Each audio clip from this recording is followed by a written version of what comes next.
Good evening, IWV.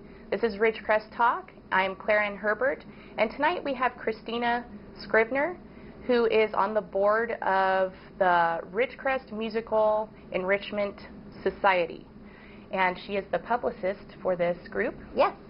It's quite a mouthful. Thank you for having me. Yes.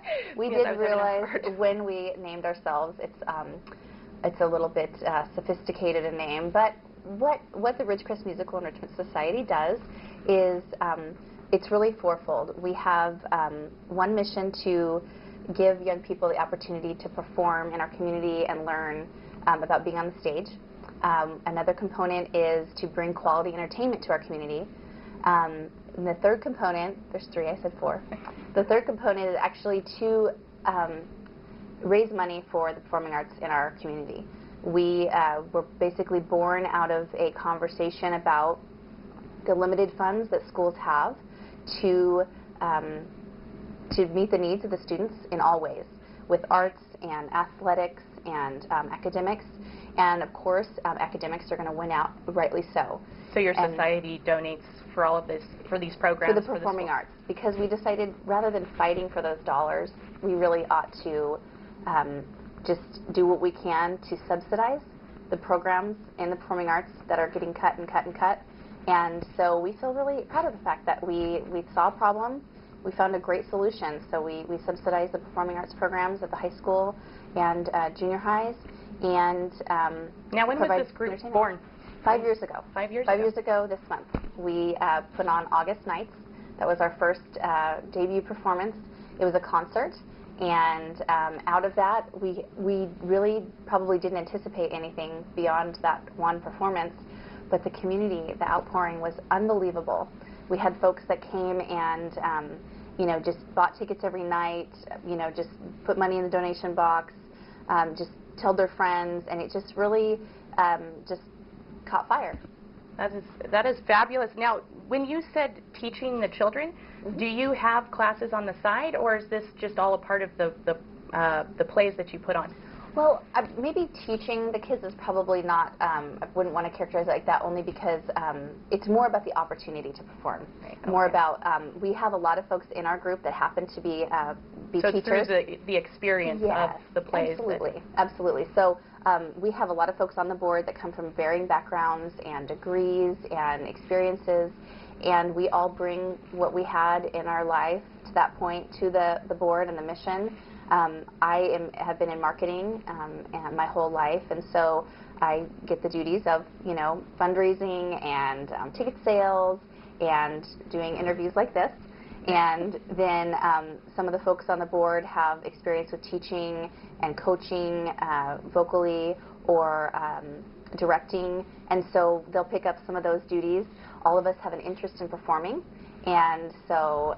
Now, would you say that, was it a group of you that got this started, or? Well, I actually can't take much credit. I was kind of an afterthought in that a group was forming. I had moved away, and then they needed an extra person, and they're like, hey, come do this with us. And once I was involved, I loved it, and I appreciate the fact that I was able to continue to support the group and be involved from a distance. So I live in Tehachapi, but I grew up here, went to school here, and that was the common thread. We all went to school here through the Sierra Sands Unified School District. So you kind of grew up together and did all the in music plays and in theater, and basically we decided, there's something we can contribute here. And it was nice because I think typically you see a lot of folks that have an interest in giving back when they're at a point in their life where they have more time or money or resources to do so. And we didn't have any of that. We have starting our careers, starting our families, starting our lives, and so it hasn't been easy, but it's been such a blessing. And really, we at this point, we can't give it up because the community has been so supportive. They want this. They want this here. They want to see the shows. They want to see the young people, growing up through these programs like this, and they want the added experience in the schools with this extra income, with equipment that we can buy and scholarships we can provide, and extra money for the important parts of school that you remember in the performing arts. The clinics that you'll go to, the trips and things like that, and this helps to provide that experience. That's cool. So would you say, was it around the time that you were getting out of high school and in the performing arts, would you say that that's when the funds started kind of dying down, or when would you say that you noticed that to help out? I think it's been a problem for some time that schools just have a lot of needs and a lot of competing groups for the funds that are available. And as long as I can remember, that's a conversation I heard even as a child, you know, above my head, that there was always this conversation about funding and programs and things getting cut. And I know that all of the different components that make up your you know, especially your later, you know, high school experience are important. And, you know, athletics is important, and fine arts are important, and academics are important. But I think they're all definitely just continue to be scrutinized, and money continues to get cut. And, you know, parents, I think, support where they can. But this is a way we can, there's no negative here. We're providing quality entertainment. People are willingly giving the money to see that entertainment, and then that money is given to the schools. And so it's really a win-win all around. You know, we're not taking money from something, but we're generating money through a service and an experience that people want. Yes, it is. I would say it would be a win-win for sure. So how much would you say that your group has donated through the last 5 years? I'm proud to announce that I think we have exceeded $52,000, and for us that's significant. You know, I know that would, you know, barely pay for a teacher to teach for 1 year, but we've really worked to be good stewards of that money that we have invested. And so, you know, we ask teachers in those programs to give us requests, and we try to fulfill the requests as they come, whether it be for instruments that certain schools need, or a trip that they're going on, or a specific student that has a need to do something. And we invite all of the interest that's out there to let us know what the needs are, and we want to respond to as many of those as we can. And we also have done a lot of investing in equipment, which has allowed our shows to be even better. But the equipment exists at the Parker Performing Arts Center at Burroughs High School. Yes, and well, so I would say every penny counts. Yes. And please hold that thought, because we're getting ready to go to a commercial. Perfect. And please come back. We have a lot more interesting stuff to talk about. So we'll be right back. Só danço samba, vai, vai, vai, vai, vai. Só danço samba, só danço samba, só danço samba, vai. Só danço.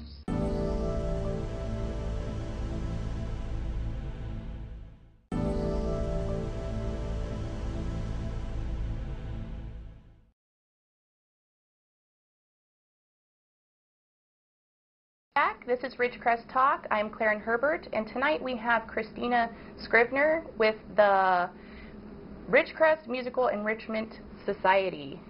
That's us. And we're so excited about our upcoming show. So yes, and you know, we just ended with the funds that you're donating, and that's coming up with all of this. And what would you say? Well, actually, we should talk about the show first, and then your anticipated revenue for this. Yes, the show is really exciting. This will be our second musical theater production. We've done a series of concerts and variety shows, and some classical, some musical theater, some just you know, different movies that folks have seen with all the good music in those movies. And so we're really excited about this. This is our second musical theater production. Our last was Beauty and the Beast, and we were able to raise $20,000 from that show alone. Now that was at the Burroughs. That was also at Burroughs. Right? Yes, that's okay. right. And that was our biggest at that point. And so, you know, that's a big show. So that's pretty much a hard act to follow. But I'm really excited about the fact that this is also family friendly. And so we're hoping to see lots of families out there coming to see the show. And it's probably not as well known as Beauty and the Beast, because it's really well known in the musical theater arena, but not as mainstream. And this is an Andrew Lloyd Webber Absolutely. production. And so that helps a lot. And so we're not sure how we're going to do exactly, but we feel really good about the fact that ticket sales are already really strong, and we have what's called producing sponsors, which are folks out in the community. And if I can name names, we have Rusty Warren's Automotive is a producing sponsor of one night, Ridgecrest Regional Hospital another, Cosner Knight Computing, Windows, Walls, and Floors, VIP Housing, and Lowens are all our sponsors to date. We have 2 sponsor spots available. Ooh. So if anybody sees this and feels excited, yes, about... Do you have any contact information for anybody? Sure, they can contact me. I'm Christina, and they can contact me at 760-677-9100. They can also, if they have any connection to anyone on the board, if they reach out to them, I'm sure they'll be happy to pass along to me, and I'll follow up. But what it is for $1,000, you're the exclusive producing sponsor of one night's show. And what that allows us to do is pay the very expensive royalty fees for the show, and then by the time we open the doors, we hope that everything is paid for by the producers, and then all the ticket sales, all the concessions, everything else can go directly back to the schools. So that's sort of our business model, for lack of a better word.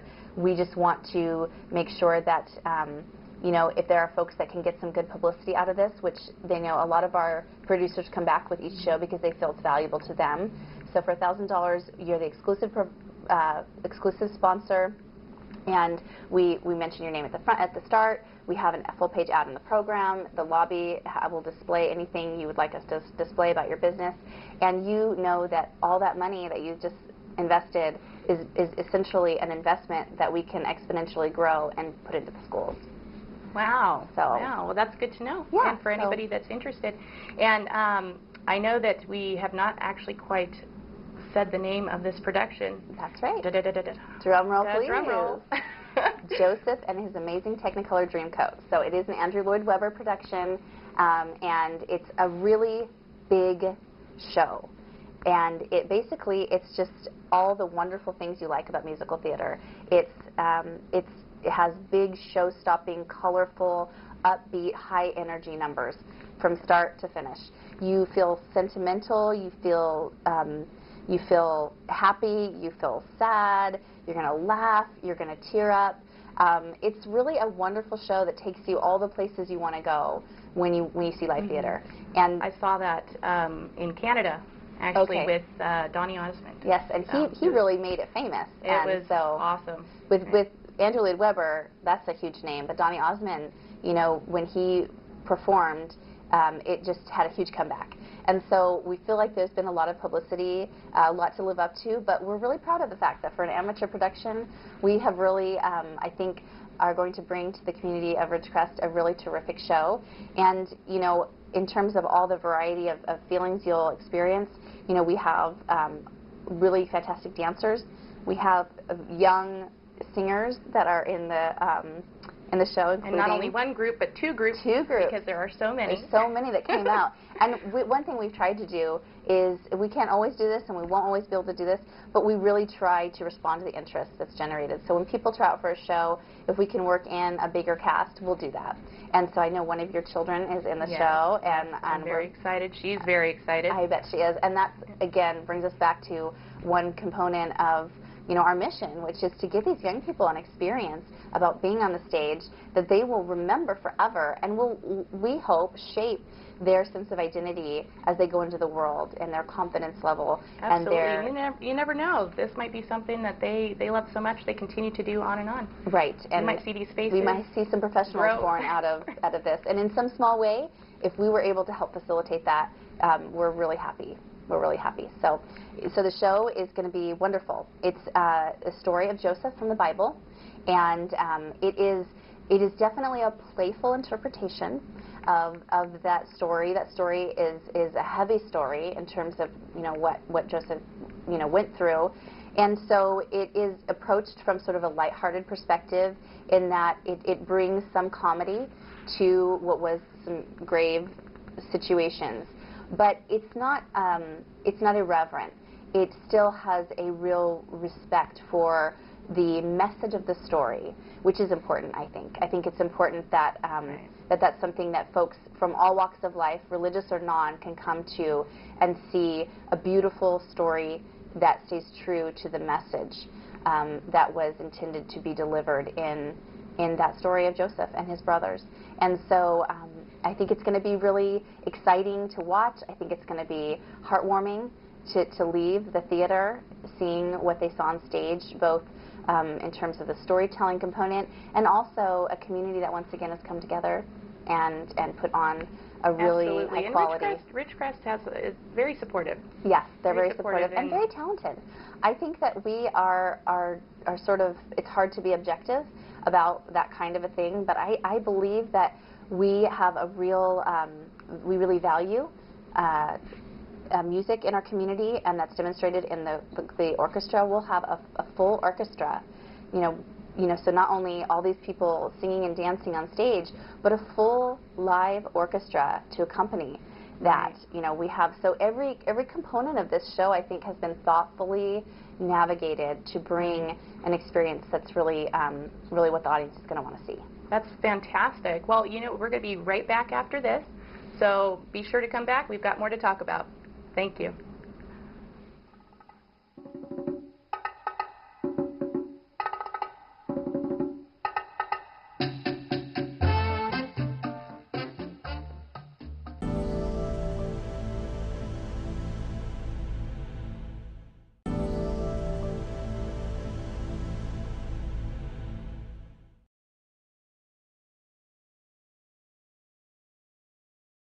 Welcome back. This is Ridgecrest Talk. I'm ClairAnn Herbert, and tonight our guest is Christina Schivner for the RMES. If you've been watching it, it stands for the Ridgecrest Musical Enrichment Society. It's a mouthful. We've playfully been making fun of how highfalutin we think of ourselves.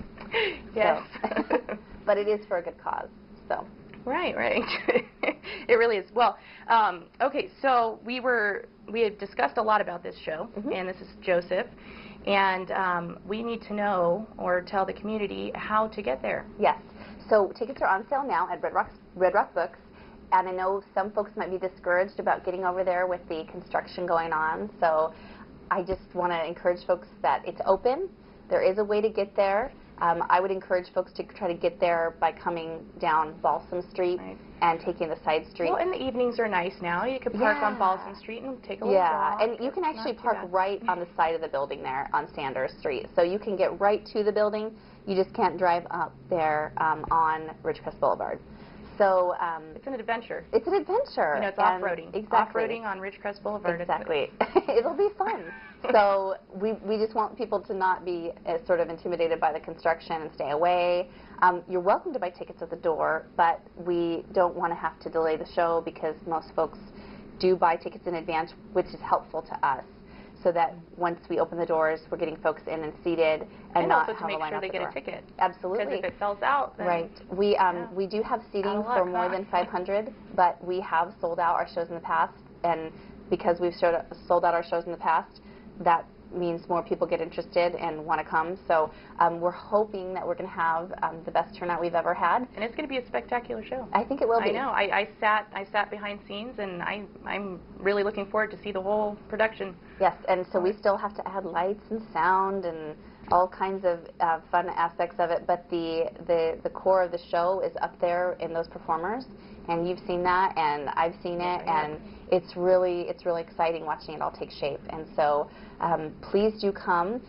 Tickets are priced differently depending on, you know, for children or seniors, or if you're a member of the Ridgecrest Musical Enrichment Society, you do have reduced tickets, and you also have early entrance as a member. Now, really quick, when you said member, how does one become a member? Well, during the show, if you come to the show, you'll see that you can purchase a membership during intermission or after the show.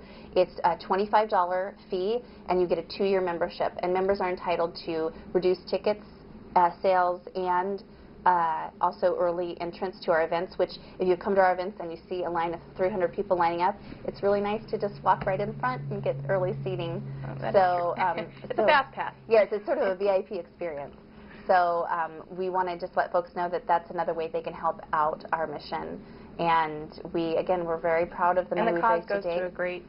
The money goes to a great cause. Exactly. And So, you know, we hope to bring lots of new exciting shows to our community to see, and lots of new opportunities for young people and not so young people to come out and yes, and enjoy. I'm going to be, my time is limited for the ingenue roles, but it'll be fun to just, you know, participate any way I can, because it is a good cause and these are high quality productions for our community, and seeing the young people come up that are going to just blow us out of the water. I mean, these little young people, the 7 to 12-year-old kids chorus is just such a beautiful thing to watch, and there's a lot of exciting things going on stage. I think this is great to encourage them as well, because I know many people that start out that way, and then, you know, throughout high school, and there are a lot of discouragements, and they may steal the show, you know. So we're fully prepared for the fact that these little 7 to 12-year-olds that are totally you know, not self-aware or they have no insecurities, are just going to stand up on the stage, and their sweet faces radiate, and their beautiful voices are going to capture the hearts of the theater goers. So right, and if really anybody's filming, you might get a funniest home video moment. You might. You never know. You might get a "Hey Grandma" right in the middle of a, right? You know. So it's going to be fun though, and we just want to encourage folks to buy tickets. Go to Red Rock Books to get your tickets, or at the door. And the performance dates are September 4th is opening night, and then 5th is so it's opening on a Thursday, which is unique. So I want to let folks know, if you want to come to opening night, it's a special energy to come on opening night and see, you know, everything for the first time. That's September 4th, and then Friday the 5th and Saturday the 6th, and then we'll go to the following week, and we will have the next show on a Wednesday, which will be the 10th of September. We're skipping September 11th because of the candlelight vigil that's held here in our community, and lots of folks are involved in both of those events. And then closing weekend will be the 12th and 13th. So the dates are the 4th, 5th, 6th, 10th, 12th, and 13th. So that's coming up here next month. Next week we open the show. So I'm it's so coming excited. fast. Yeah, I am too. Yes, Daphne. I think, are you guys doing the last of the rehearsals this week? Yeah, we're going to be rehearsing through the week, and I know the kids are going to be in and out. We're going to have the orchestra coming in. Again, we're going to be, you know, really getting serious with sets and sound and props and adding all those essential components to making the show, you know, believable. All this intensity is going to be building up. Totally. And right. So the opening night will be. It will be wonderful. Right. And I want to encourage folks that are sort of ambivalent about which performance to go to consider coming to opening night, opening weekend, because, you know, we always sell out the last shows, and for me it's always disheartening when I feel like I should have done a better job of getting the word out there, because I don't want anyone to be turned away at the door, and we've gotten dangerously close to that. And so I really want to encourage folks, you know, come early, come often. Right. Bring more people the next time you want to come. And the neat thing too is that the first week you're going to have a separate set of kids. Correct? Yes. So it's going to be a little different each week. So hey, go once. You'll have a different experience. We have several roles that are double cast, including the narrator, which is the main female role. And so one night you can see one interpretation, another night you can see another. And so, you know, with the kids, the same thing. You know, you'll see a different group of kids, and there's other roles in the cast that are double cast. So if you like the show, you know, come back and get a little different version another time. And come back to bring friends. This is a great opportunity. If you have family and friends, you know, close by or not so close by, this is a great way for it to showcase our community by showing them this show. So I have folks coming in from Bakersfield and Tehachapi. I have a friend coming from San Diego. And so I hope that, you know, that there's other people that are encouraging folks to come see Ridgecrest at its best. Absolutely, absolutely. Well, we're getting ready to close up here. So I just want to remind everybody to see the show, go get tickets at Red Rock. And also be sure to tune into the news every day, or Monday through Friday, from 5:30 to 6, and Ridgecrest Talk Monday through Friday from 6 to 6:30. And have a wonderful evening. And thank you so much for being here. Thank you for having me. Thank you so much. This is wonderful, and I'm looking forward to the show. Yes, it's going to be exciting. It'll be great. I'm excited. Thank you for having me. Yes, have a wonderful night.